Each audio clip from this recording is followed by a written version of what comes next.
मैंने पहले ही निवेदन किया कि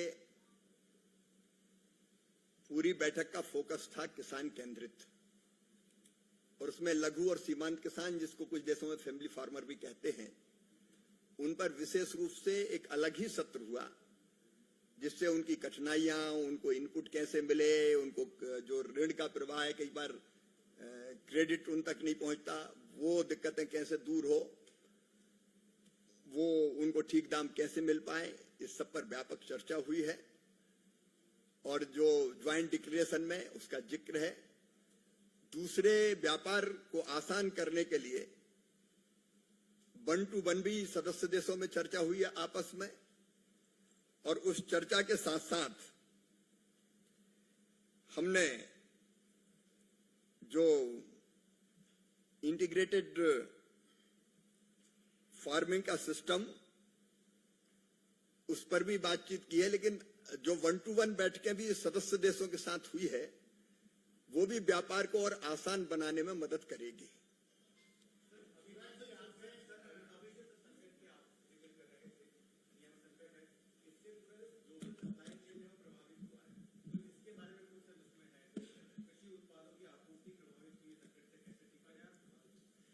जो मैंने कहा कि व्यापार को सरल बनाने पे, इनपुट्स के आदान प्रदान पर, रिसर्च को भी एक दूसरे को आदान प्रदान करने पर व्यापक चर्चा हुई है, और नेटवर्क भी बने हैं, उसका इसमें निश्चित तौर पर लाभ मिलेगा।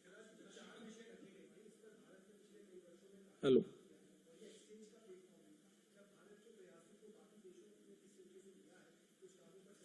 तो मैं यही कहना चाहूंगा कि ज्वाइंट डिक्लेरेशन में जिन चीजों को स्वीकारा गया है, उनमें से कई पर भारत बहुत पहले से काम कर रहा है, जिसमें से एक प्राकृतिक खेती, जैविक खेती, उस विषय को लेकर भारत कई वर्षों से आग्रही रहा है, और इसलिए आज विकसित देशों ने उसको स्वीकार किया है निश्चित तौर पर, और हमने उस पर एक नेटवर्क भी बनाया है। कृषि मंत्री जी, इस समय भारत सहित एशिया पैसिफिक देशों पर अल्नीनो का खतरा मंडरा रहा है, तो ब्रिक्स सम्मेलन में, इस सम्मेलन में क्या आपकी चर्चा खाद्य सुरक्षा, किसानों की आजीविका पर पड़ने वाले जो असर है, उस पर कोई रणनीति बनी है क्या? जलवायु परिवर्तन पर और उसके खतरों से निपटने पर व्यापक पैमाने पर चर्चा हुई है।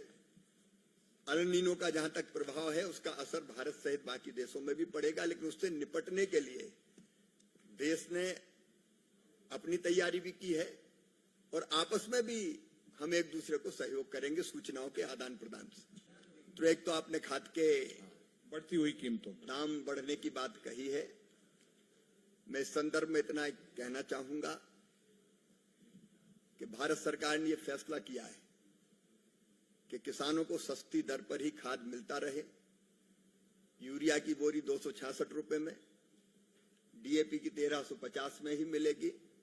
हाँ, जो बढ़ती हुई कीमतें उसका भारत सरकार अपने ऊपर ले रही है, और उसके कारण कोई 1000-2000 करोड़ रुपए नहीं, हजारों करोड़ रुपए का अतिरिक्त भार भारत सरकार पर आएगा, लेकिन वो सहन करेगी। इस संकट की स्थिति में अपने किसानों के साथ खड़ा रहना हमारी सरकार का धर्म है, वो हमने फैसला किया है।